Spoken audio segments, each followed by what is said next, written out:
All right, anyway, folks, short stop here. My least favorite stop, but it serves a couple purposes. One is remember the importance of this road. The Valley Turnpike during the Civil War, the only major north-south road through the valley. Whoever controls that road controls all or most of the access in and out of the valley, at least in this sector. Okay? This is your primary line of communication, supply, retreat, and so forth. So both armies were always vying for control of this road. All right? Over here to the west is Belle Grove Plantation. Anybody ever been to Belle Grove? All right? This is probably one of the best looks you have at Belle Grove if you want videos or pics or whatever at Belle Grove. All right, one reminder is during the Civil War, the entire battlefield was a whole lot more open than it is today. All right, 90% of the trees that you see, even though it's relatively open today, 90% of the trees that you see, especially these ones down yonder to the south here, were not here. This was all open, and that was because the agricultural practices of the day suggest that you plant every available acre to whatever, wheat, corn, whatever, okay? So this was very barren of trees on our battlefield where we're going to be going today. All right, Sheridan has 32,000 federal troops. They're distributed kind of like this. Over there across the road where we're going next is the Union 8th Corps, all right? They have about 5,000 men or thereabouts down there where we're going next, all right? The 19th Corps is in entrenchments down just beyond this tree line here. Those trees were not here during the Civil War. So your 19th Corps, with about 9,100 men, is right down there in entrenchments, okay? The Union 6th Corps is back on the hills and ridges, kind of back beyond Belle Grove, okay? They also have about 9,100 men or thereabouts. Then the Union forces have two very powerful cavalry divisions who are out that way along the banks of Cedar Creek, all right? Guarding the right flank of the Union force. In those two divisions, one is under a general named Wesley Merritt, who you may have heard of.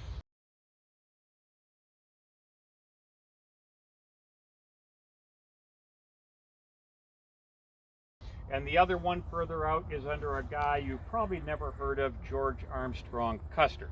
Has anybody ever heard of George Armstrong Custer? His division is even further out on the Union right flank along Cedar Creek. About 32,000 Union troops. You don't have to remember all those details that I mentioned. All you really need to know is there are 3 Union infantry corps and 2 very powerful cavalry divisions. How many Confederates are down yonder on the other side of Cedar Creek looking for a place to attack? About 14,000-ish Confederate troops down on the other side of Cedar Creek looking for a place to attack. And oh, by the way, folks, because those Confederate troops have marched through that area that's been burned out that I talked about, we have a very tired, hungry, exhausted Confederate force here. The Union forces not only are bigger and have much better firepower, they're also much better fed and supplied and so forth.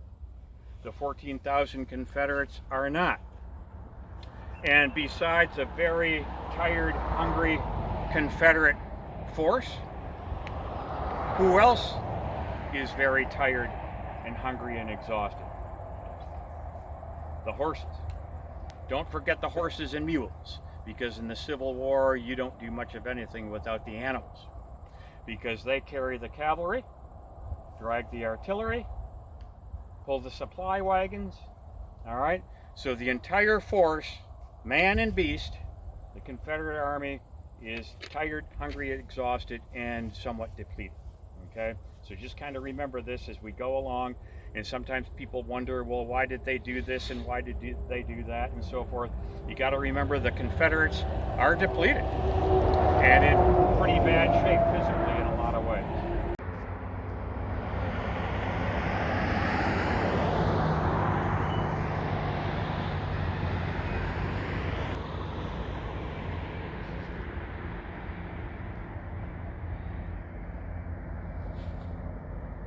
Folks, where we are right now, this is the Union 8th Corps area. Remember, I mentioned something about the Union 8th Corps, or the Army of West Virginia?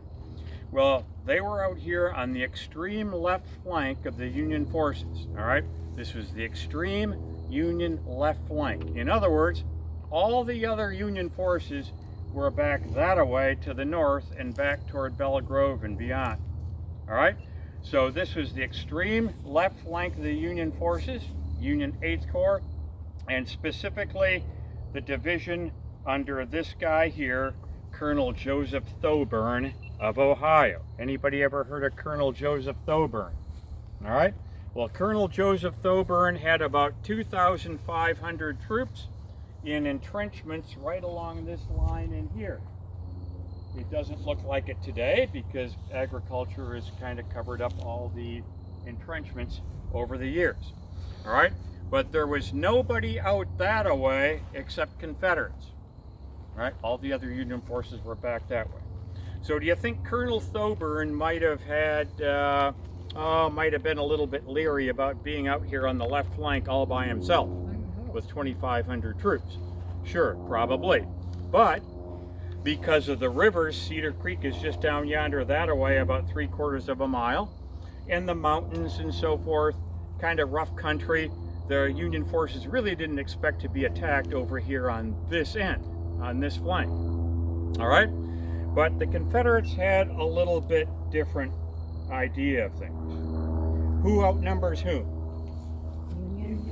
Union outnumbers about 2.5 to 1 roughly. All right? Not here though, right? The Confederates, not right here at this location, but overall. Yeah. Okay? So General Early's trying to find a weak point, a gap in the Union forces. Doesn't know where the best place is to attack. So what he does, he sends a general along with 4 other officers, and that general was named who? John B. Gordon. John Brown Gordon. Anybody ever heard of General John Brown Gordon of Georgia? And he sends General Gordon, or General Gordon sends himself maybe, along with 3 other of his best officers to the top of that mountain. That's called Signal Knob.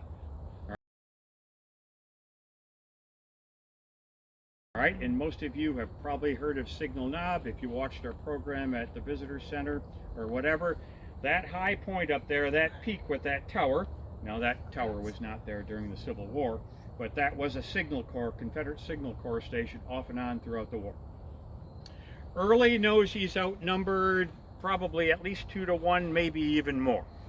All right, so what he does, he sends Gordon and those other officers to the top of Signal Knob to gather as much information as he can on the Union forces down here below. Yeah, it's almost kind of like being in an aircraft up there, and you get up there, and I've been up there many times, folks, by the way. You get up there and you look down here with good optics and you can see everything. Okay, and remember, 160 years ago, this was a whole lot more open than it is today. So Gordon and his friends climbed that mountain, which was a tough climb because there are boulders and logs and snakes and such up there. And they get up to the top of the mountain and they look down on the Union forces down below and they count tents and flags and cannons, come back with a wealth of information for General Early. And based on that, that was on the 17th of October, 1864. And based on that intelligence, they decide to attack over here on this side, this flank, rather than attacking anybody else back that way, because those positions were considered stronger. Okay, so based on that, the 19th of October 1864, 4:30 a.m. in dense fog, the Confederates got a little bit of help from Mother Nature.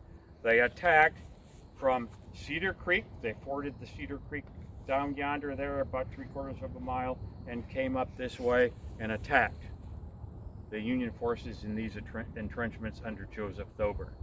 All right, that attack in this sector was led by this Confederate general here, General Joseph Kershaw of South Carolina. Anybody ever heard of Joseph Kershaw of South Carolina? He had 4 brigades, attacks up here early in the morning against this unsuspecting Union force, and slams into the Union forces in here, even though nobody could really see each other very well. You could see muzzle flashes and so forth, and you could hear some clankings and all that. But the Confederates caught this Union force here more or less by surprise and drove them out of here in defeat very quickly. All right, and overtook the trenches along here. Who's winning the Battle of Cedar Creek so far? Confederates. Confederates big time. All right. My name's Jonathan Tracy. I am the Cultural Resource Program Manager and Historian here at Cedar Creek and Belle Grove National Historical Park for the National Park Service. Union forces in the Army of Shenandoah. This is General Phil Sheridan. He's a pretty aggressive guy. He starts out the war as an infantry commander out west. He's brought east specifically because he's kind of an aggressive guy. As they are doing so, they will carry out what is often considered today as the burn. And this is going to be the methodological destruction of whatever the valley had that could be used to sustain the Confederate military in the field. And that will often consist of factories, massive leather factories that are stamping things for the Confederate Army. Those will be destroyed. Anything that is creating military supplies will be destroyed. That extends to grain mills and agriculture and barns filled with foodstuffs and supplies. And those will be methodologically destroyed as the Union Army makes its way back north in the Shenandoah Valley. Those boxes, so they're settling in around Cedar Creek. The 19th Corps will be establishing trenches along Cedar Creek, kind of beyond that tree line there. The 6th Corps will be setting up camp kind of beyond Belle Grove Plantation up there. And the 8th Corps will be in the fields behind it. Joseph Thoburn's division will be towards the base of Massanutten Mountain, while the division of future President Rutherford B. Hayes will be in the fields directly behind me here. So everybody's starting to settle down by October 10th. October 11th, we were chatting a little earlier, some of us, about the 1864 election. The 1864 presidential election is the first presidential election that soldiers can vote from the field. But in addition to a presidential election, we have state elections, including congressional ones. And on October 11th, the forces encamped in this field, including Rutherford B. Hayes' Ohio troops, will be voting in the Ohio state elections. And it's kind of extra interesting because at that point, they are voting for or against their commander. Rutherford B. Hayes is actively running to represent the 2nd District of Ohio in the House of Representatives as the Republican candidate. Well, he is a brigade commander in the field. He has this great quote. He's written by a friend back home saying, hey, you're running for Congress. I bet that would go better if you were here, campaigning, right? And he writes a very nasty letter back to his friend saying, your suggestion about getting a furlough to take the stump to electioneer for office was certainly made without reflection.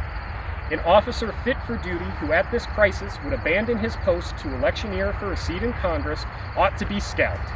You may feel perfectly sure I shall do no such thing. On October 17th, Confederate General John Gordon will trek his way up the mountain. And as you might imagine, from up there, he's got a great view of where we're standing.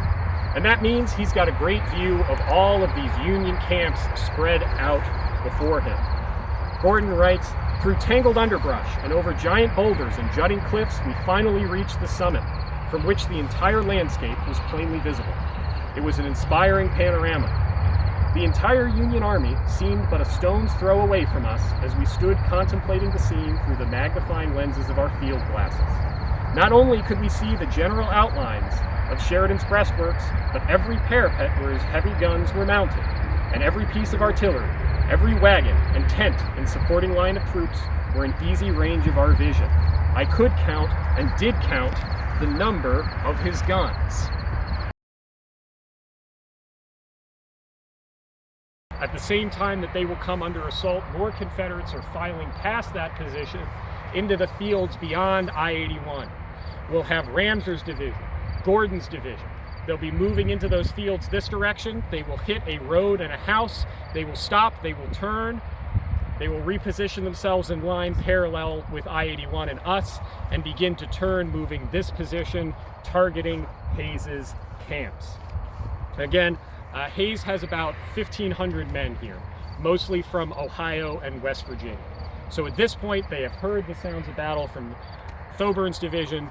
They have seen the fact that a bunch of men from Thoburn's division are now running this direction through their camp. So they are starting to wake up. They have a little more notice. They have a little more time. They have a little more ability to wake up, put on their boots, grab their rifle, and start to organize themselves into defensive positions. And that is what they will be doing. And I can hold on here if you can hold on down there. Hayes is a little bit taken aback by that, but because he's like, well, you've never really commanded a command this size. I have. Why are you kind of being a little more overconfident? I think. Now Hayes, slightly offended from the way he tells that story, he responds, "You need not feel afraid of my line. I will guarantee my line will stand." But he probably shouldn't have said it quite decisively as that, because no more does he say that than do additional Confederate forces appear on the flank of his command and start pushing them back. So we have Hayes's command, again, it's a little unclear, somewhere along this landscape here, and Kitching just on his left. So Gordon's command is coming up kind of straight at us this way. This includes what is left of the famous Stonewall Brigade. They're hardly regimental size at this point, but they will be moving directly towards us here. But now we also have Ramser's division coming up on the flank here, starting to get around the edge of the Union forces. Hayes's rightmost command will be outflanked by Gordon and start to withdraw back. At the same time, Kitching is being outflanked by Ramser, kind of caves in, and again starts to withdraw back in that direction towards Union Army headquarters at Belgrove Plantation. Some of you last night learned a little bit about the 8th Vermont that is going to swirl through this portion of the battlefield as the Confederate attack is moving through the ridgeline. And it's kind of interesting that as the morning progresses, it's getting a little foggier and mistier. But I think that has a lot to do with the campfires across the Valley Turnpike. But it keeps looking more authentic, which is fun. But as the battle is moving through here, the entire U.S. Army is kind of in disarray and surprised by the morning's event. So I always like to ask, how much is a life worth? Right? And that can be a question that maybe some of these officers, some of these commanding generals are thinking in the moment. As they're moving quick, probably not, but maybe reflecting on it afterwards. But how much is a life worth? Right? So we know the Battle of Cedar Creek is going to cost many lives. The Civil War as a whole costs about 2% of the United States population. There's certainly a lot of lives being sacrificed for what cost? And that answer is going to vary based on your perception, based on your perspective, based on the side that you're, sacrificing for. And for these soldiers of the 8th Vermont, it's kind of agreed upon that their life is worth about 30 minutes. 30 valuable minutes that are going to put a stand here on the field that help save the Army of Shenandoah from complete disruption on the morning of October 19th, 1864. Because as we're situated right now, with the U.S. 8th Corps crumbling and moving through Middletown and the Confederate Army moving across this ridgeline, they are now situated almost in the rear and on the flank of the U.S. 19th Corps. Right? A completely vulnerable position. And the fight that goes on here in this ridgeline from a unit that gets sent from the 19th Corps across the Valley Turnpike here rages for about 30 minutes, but it allows that unit to organize into battle lines and start to withdraw, in a more organized fashion. So without those 30 minutes, the story here at Cedar Creek could be potentially different. The south there again, and signal knob there. North is that way, east is that way, and west is that way. Okay, now the significance of this location here is this, folks. Like I reminded you when we were at the last stop, or the semi-stop if you will, By about 5 a.m., 5:30, you had about 10,000 Confederates out of the water and coming this way, one way or the other. 3,200 men under Joseph Kershaw and another 6,500 or so under our friend General John Brown Gordon. And they were swinging around. See where that White House is over there on the road? Gordon's Confederates were swinging around kind of that way, all right? So in other words, you had Confederates coming this way from the south, and you had Confederates coming from the east. And right in between there, folks, down at that tree line just to our south, you had in entrenchments, you had 9,100 Union soldiers under General William Emory, okay? 19th Corps soldiers. And this green area here, these fields in here, folks, were tent city with hundreds and even thousands of tents right out here in front of you. Anyway, William Emory's 9,100 19th Corps men in those trenches just down beyond that tree line, and oh, by the way, those trees weren't there, all right? In other words, they were about to get hit from two different directions. They were about to get hit from Joseph Kershaw's Confederates from the south, and they were about to get hit by John Brown Gordon, 6,500, coming in from the east, roughly where those houses are that you see just across the road over yonder. All right? Not a very good position for the 19th Corps to be in, right? Okay? About to get hit from two different directions. And was it still dark? What time did you say it was? It was still dark, and we're talking maybe about 5:30 now. Still dark and still foggy. All right? Emory and the Union troops down yonder did not know how many Confederates they were facing. They could just hear a lot of gunfire coming from two different directions. So General Emory realizes that he's in a tight spot. He does two things. Number one, he takes the brigade under this guy here, Colonel Stephen Thomas. Anybody ever hear of Colonel Thomas? He sends the brigade under Colonel Stephen Thomas out of the trenches, across the road, kind of in those trees you see over there to the east, to try to hold off Gordon's Confederates as long as possible. He's got 1,500 men. How many did we say Gordon had roughly? 65. About 6,500. Who outnumbers who? Confederates outnumber the Union forces under Thomas and Rutherford B. Hayes, which are over there roughly where that little bit beyond where that White House is. Okay? Confederates winning the battle. Okay, Kershaw attacking from the south, Gordon from the east.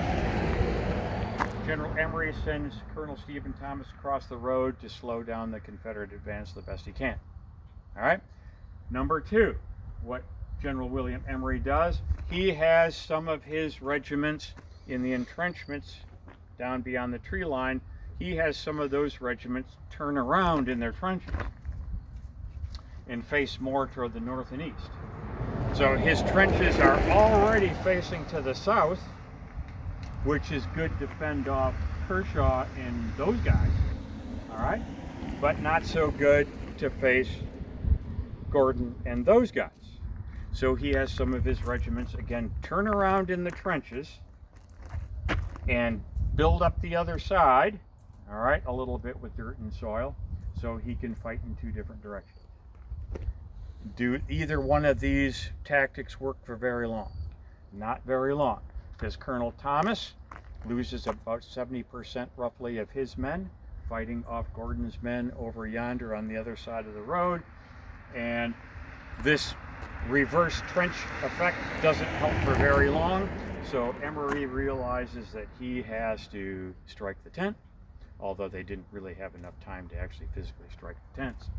They grab their guns, grab their artillery, and come back hustling across these fields and try to escape that way, try to find refuge with the Union 6th Corps back that way, where we're going to go next. Who's winning the Battle of Cedar Creek? Confederates still big time, right? The Union 8th Corps is retreating to the north. Union 19th Corps is retreating to the north. Confederates have struck the Union 6th Corps. Most of the Union 6th Corps is retreating north that way. As you know, all right, you probably can't see it too well, but Signal Knob is down that way to the south, Belle Grove, and so forth, okay? So virtually all the Union force is retreating back to the north, And oh, by the way, those powerful cavalry divisions under Wesley Merritt and George Custer have also realized that the battle's not going to be out there along the flanks of Cedar Creek, but back this way someplace. So they have mounted up, and they have come back to rally with the Union infantry eventually about 2 miles north. Okay? Confederates are in total control of the battle, except for one area, this area right here, because the 2nd Division commander of the Union 6th Corps, this guy here, General George Washington Getty. Anybody ever hear of George Washington Getty? Okay, nothing to do with Getty Oil or John Paul Getty or anything like that, Gettysburg. All right, General George Getty is a very good, solid Union general, and he has been tasked with covering the Valley Turnpike around the Middletown area. And the Valley Turnpike, guess what, is just over beyond that tree line about a 1/4 mile to the east. Those trees were not here. Okay, so anyway, Getty has been tasked with keeping control of the Valley Turnpike and the line of communication out this way. So he knows, even though everybody else in the Union Army is retreating as far as he knows about this hill here. And he's decided, okay, I'm going to bring my 2,500 men, and we are going to defend this hill here at the cemetery. We're going to have good fields of fire, line of sight, and so forth. So we're going to defend here for as long as we can. So Getty brings his 2,500 men here to this cemetery. And during the Civil War, this was a cemetery. Not quite as big as it is today, but if you look kind of up toward the crest of it, you can see some stones that are more weathered and eroded, and those older stones were here during the Civil War. A lot of others have been wiped out, but you get the idea. This was a cemetery. Okay, so what Getty does, he has 3 brigades. He puts 1 brigade facing this way back toward Middletown, roughly here. He puts his Vermont brigade over there toward the end of the cemetery, kind of sort of over there by where that house is. And then he has another brigade that he puts over kind of that way, facing more toward the west, roughly where that tree line is. All right? But the trees weren't there. All right? So in your mind, what kind of shape, is there kind of a shape that you can think of? A brigade here, and a brigade there. What has Getty done? Kind of like a horseshoe shape, a U shape. Okay? Pretty good. He's got troops facing to the east. He's got troops facing to the south, troops facing to the west. He doesn't need to cover the north because everybody going that way is Union forces, and they're going away. The Confederates aren't going to come from that way, most likely. So anyway, Getty decides to hold this site here and sustains an infantry attack from that direction, repels that attack, sustains another infantry attack from that direction, repels that attack, a smaller attack from the west. All right, and General Early is getting really, really frustrated because he is wasting ammunition and some lives here trying to knock Getty off this hill. All right, but he's kind of bullheaded about it. He decides, I'm going to take that hill. Some historians think that, well, why didn't he just bypass this? He could bypass this right here and continue on and chase the Union forces to the north. But Early decides to stay here and drive these Yankees off of this hill. Gets frustrated. He lines up his artillery on high ground roughly about a mile that way to the southeast and decides to pound this position, okay, with artillery. And if you watched my battle map back in the visitor center earlier, that was depicted by those green, does anybody remember that green cannon fire and all that in this area? That fails to move Getty and his men out of here. All right, so Early decides that okay, we're going to make another big-time forced infantry attack. So he decides that the weakest point is probably over that way. So he brings a sizable force around from the west, and eventually Getty has to retreat off of this hill. Getty has bought about 90 minutes. He's defended this hill from roughly 8 a.m. to roughly 9:30. Okay, bought the Union time to do what to the north? gather and regroup. Okay, get back in their proper regiments and brigades and set up some kind of a semblance of a defensive line. Did Getty do a good job here at the cemetery? Sure did. Bought about 90 minutes worth of time for the Union forces to rally to the north. Confederates are still winning the battle, but the Confederate momentum is starting to weaken. Table here, wayside table along the route here. So kind of gather up a little bit closer. All right. All right. I said that the Confederate attack was starting to lose steam down where we were the last time at the cemetery. All right. Well, Union forces continued to retreat to about 1.5 miles north of here, roughly. Okay. Confederates kept advancing, even though their momentum was slowing, and they stopped. The Confederate advance stopped right along this line here. All right. And our marker, our landmark, is that house right there, the Miller House. Anybody ever see or hear of the Miller House before? The Miller House was here, or at least the foundation was during the Civil War. And the Miller Mill is over there. See this brick remains here? That was the Miller Mill. All right, and during the Civil War, there was a pond, a mill pond up kind of on that hill, and a mill race. In other words, they'd let the water flow down from the pond and through the mill, and they would process wheat and so forth through that mill. The water would continue down this culvert over here on the other side of the road. And folks, by the way, the railroads that we've crossed today, they were not here during the Civil War. All right, that railroad was not here, so that stream flowed down into Meadow Brook, which is now just on the other side of that railroad. Okay, so anyway, along this line here, folks, there were a lot of stone walls and some houses and more stone walls and so forth, extending all the way back toward Middletown that way. Okay, so the Confederates took refuge behind these stone walls and buildings and so forth, and General Early decided to stop his advance. His momentum stopped. He decided to stop along this line for several reasons. One, he didn't like the massing of Union forces about 1.5 miles to the north. He got reports of all this Union massing up there. All right. He didn't like the fact that he was getting low on ammunition. And of course, he'd burned up a lot of ammunition trying to move those troops off the hill and so forth. All right. His regiments and brigades were all mixed up in disarray, just like the Union were, okay, in the chaos of battle. All right. And you had maybe as many as 2,000 Confederates who were stopping along the way to plunder the Union camps. So Early did not like the situation with his men and his numbers and his brigades and regiments. And he probably didn't really kind of sort of want to fight anymore anyway. Okay? He thought the Union forces might keep retreating back toward Winchester, and he could claim victory and look good for General Robert E. Lee and so forth. So he decided to hang on here along this line right here, kind of marked by our Miller House right there. Confederate line is roughly at this time about 3.5 to 4 miles long. Pretty thin line, but Early decides to stop. Okay? General Gordon, our friend General Gordon, okay, who had been up on Signal Knob, he rides along and he tries to convince General Early, let's continue the pressure. Let's keep fighting. Yes, we are disorganized, but so are the Yankees. Let's just keep driving. The men will know what to do. Let's just let them go and we'll drive those Yankees out of here. General Early decides not to do that. And so in history, what's that called? Fatal Halt.